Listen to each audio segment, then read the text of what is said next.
Alors, docteur, la vaccination des enfants a démarré. Sont-ils considérés comme des personnes à risque par rapport à la Covid? Alors les enfants de 5 à 11 ans ne sont pas une population à risque du Covid. En fait, les enfants font généralement des formes très peu symptomatiques ou ont une infection d'allure grippale mais qui est souvent autorésolutive. Alors, dans la classe de ces enfants-là, il y a quand même quelques enfants qui sont à risque de faire une infection sévère et c'est des enfants qui ont des problèmes de santé bien identifiés. Par exemple, des enfants qui sont greffés d'un rein ou greffés du cœur ou greffés de moelle. Les enfants qui reçoivent ou qui ont reçu récemment une chimiothérapie sont aussi à risque. Donc ça, ce sont quelques exemples d'infections qui les mettent plus à risque. Quels sont les bénéfices de la vaccination chez les enfants? Quand on regarde en fait la vaccination, on peut toujours mettre en évidence des bénéfices potentiellement individuels ou des bénéfices pour des personnes autour de nous. Parce que quand on parle de vaccination, on parle toujours de protection de soi-même contre une maladie, mais aussi qu'on peut participer à une protection de groupe, des choses qu'on a déjà entendu parler. Alors au niveau individuel, comme les enfants font des infections modérément, souvent modérées, pas très sévères, en fait le bénéfice individuel, il n'est pas très important. Mais dans de très rares cas, ces enfants peuvent développer une forme un peu plus grave du Covid et notamment une forme grave qui apparaît 4 à 6 semaines après avoir fait l'infection aiguë et qui, dans la majorité des cas, amène ces enfants aux soins intensifs, mais ça reste une très petite proportion. Des études récentes, il y a 2 études, notamment une qui vient des États-Unis, qui montrent quand même que le vaccin, en plus de protéger contre l'infection aiguë, aurait quand même un bénéfice contre cette complication à distance. Au niveau de, on va dire, la collectivité ou l'effet sur l'entourage, un enfant qui vit avec une personne qui a des facteurs de risque, un adulte qui a des problèmes cardiaques sévères, un adulte qui est immunosupprimé, là, potentiellement, la vaccination de l'enfant a un effet bénéfique au sein de la famille et de son entourage proche.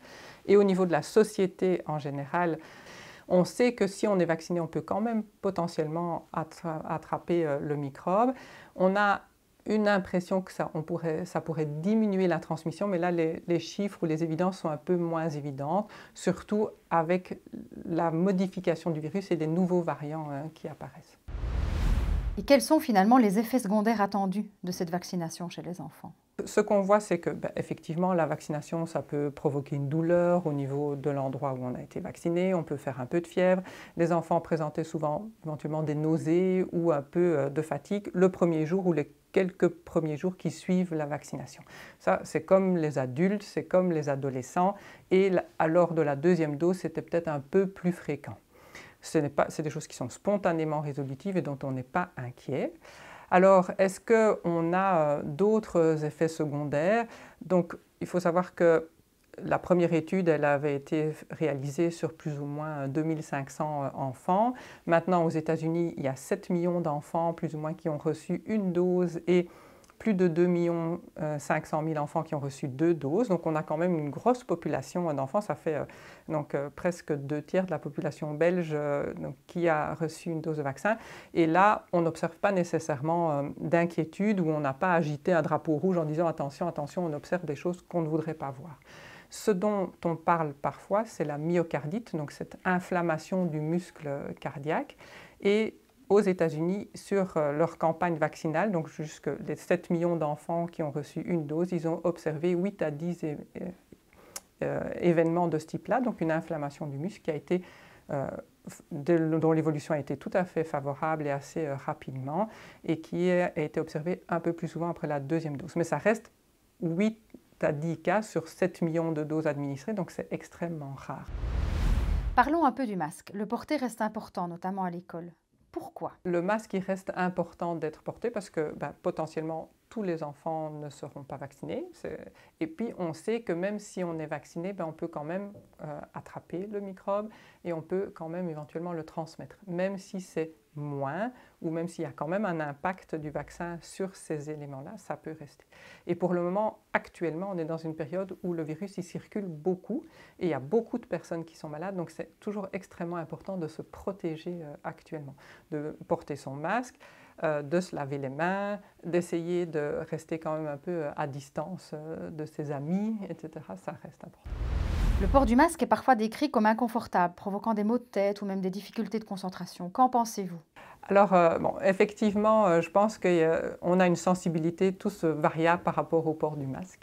Oui, ça peut gratter, c'est quand même un tissu qu'on a sur la peau. On peut avoir une sensation, comme on a quelque chose sur le visage, proche de notre bouche, de notre nez, une impression d'être un peu enfermé. Donc, ben, quand on va s'habituer à le porter, ça va disparaître progressivement. Et les enfants, je pense, sont capables de le faire pour des courtes périodes. Alors c'est bien aussi que potentiellement il y a des moments où ils peuvent l'enlever un peu pour faire des pauses de masque, des moments où les risques sont nettement moindres et puis bon, à la maison, etc., ils ne vont pas le porter. Mais normalement, je crois que ça devrait être tout à fait possible pour un enfant de le porter sans avoir trop de difficultés à ça.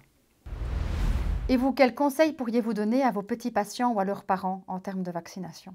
Mon rôle en tant que soignant, c'est d'expliquer aux familles ce qu'on sait, enfin, les connaissances qu'on a par rapport à ce vaccin, les bénéfices potentiels pour les enfants à titre individuel, à titre sociétal, les inquiétudes qu'actuellement on n'a pas par rapport à ce vaccin et le fait que nos connaissances sont celles qu'on a et qu'avec ça, ben, ils fassent un choix éclairé pour leur enfant.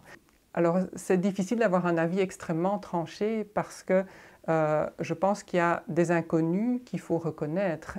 Les parents, ils souhaiteraient que j'aie un avis tranché pour eux et je pense que là, ce n'est pas mon rôle. Mais mon rôle est de les informer de ce qui est là et enfin, autant des bénéfices que potentiellement des inquiétudes qu'ils ont, de pouvoir les éclairer et de pouvoir dire que ben, actuellement, avec les données qu'on a, on n'a pas d'inquiétude par rapport à ça. Professeur Malcher, certains parents ont parfois un avis différent sur la vaccination de leur enfant. Que conseillez-vous aux parents dans ce cas? Le problème de l'avis différent entre les parents est un problème beaucoup plus large que la question de la vaccination. C'est un problème par rapport à une attitude face à la santé qui est assez générale, je dirais, chez les parents. Que les parents soient ensemble ou que les parents soient séparés. Je crois que c'est vraiment important d'essayer de replacer la question de la vaccination, donc la question de la santé de leur enfant, dans un contexte vraiment de bienveillance qu'eux peuvent avoir à l'égard de leur enfant.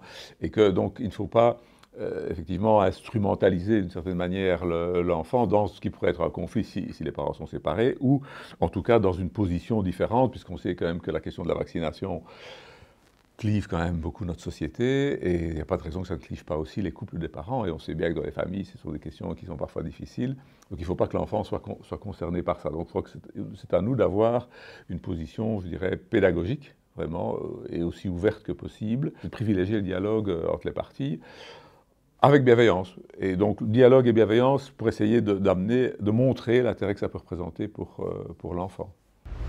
On sait que les cours de récré sont parfois des lieux difficiles où les enfants se comparent ou se jugent entre eux. Les enfants vaccinés, ceux qui ne le sont pas. Quels conseils donner aux équipes pédagogiques qui seraient confrontées à cela? De nouveau, je dirais que la question de cette comparaison dans les cours de récré ou autres lieux scolaires, c'est quelque chose qui est beaucoup plus large aussi que la question de la vaccination. Les enfants se comparent d'une façon absolument générale. Ça, je dirais pas que ça fait partie de la vie et de la maturation de l'enfant, il fait partie d'un groupe, et dans ce groupe, il y a une dimension systémique, et où chaque enfant, effectivement, va se comparer aux autres. Alors, c'est donc un principe général, c'est que ça doit se passer comme ça, effectivement. Donc ce n'est pas un défaut que ça se passe. C'est inévitable et c'est même bien. Il ne faut évidemment pas que ça devienne quelque chose qui ressemblerait à des bons et des mauvais, à des responsables et des irresponsables. L'équipe pédagogique doit vraiment de nouveau restaurer le dialogue. C'est une question de tolérance, et la tolérance, c'est vraiment ce qui fait le vivre ensemble. La crise sanitaire n'a pas épargné les plus jeunes. Quel constat posez-vous sur ces enfants, ces jeunes qui grandissent maintenant depuis 2 ans avec la Covid? Alors, la question de ce que représente la Covid est une question qui est sans doute difficile à gérer pour les enfants, parce que les enfants ne sont jamais qu'une partie d'un tout.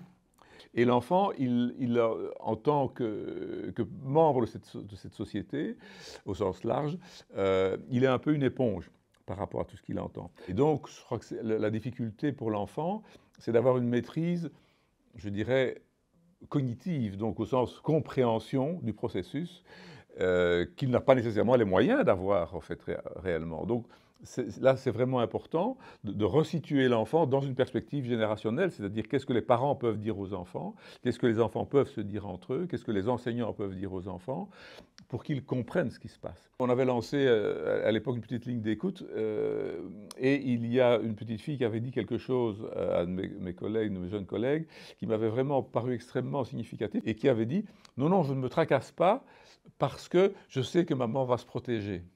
Et je trouvais ça vraiment extrêmement intéressant, c'est-à-dire on voit que c'est le lien de confiance entre un parent et un enfant qui va permettre d'avoir ce sentiment de protection par rapport à ce danger qui nous guette.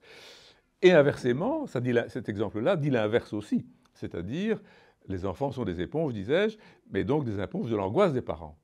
Quand inversement, j'entends une maman qui disait à l'époque « je ne vais pas mettre mon enfant à l'école parce que je ne l'envoie pas à l'abattoir », sick, c'est évidemment totalement destructeur de l'enfant, en réalité, bien plus que le virus. Et il faut que nous, en tant qu'adultes, en tant que parents, que nous puissions aider l'enfant à comprendre ce qui arrive. Surtout pas censurer l'info. Il n'y a de plus mauvaise attitude que la censure pour protéger, entre guillemets. On ne protège jamais en censurant, en privant, on protège en expliquant. Et les enfants ont des compétences qui leur permettent tout à fait de comprendre. Et donc ça, il n'y a aucun souci à ce niveau-là. Les enfants sont beaucoup plus capables de comprendre que ce que nous pouvons penser.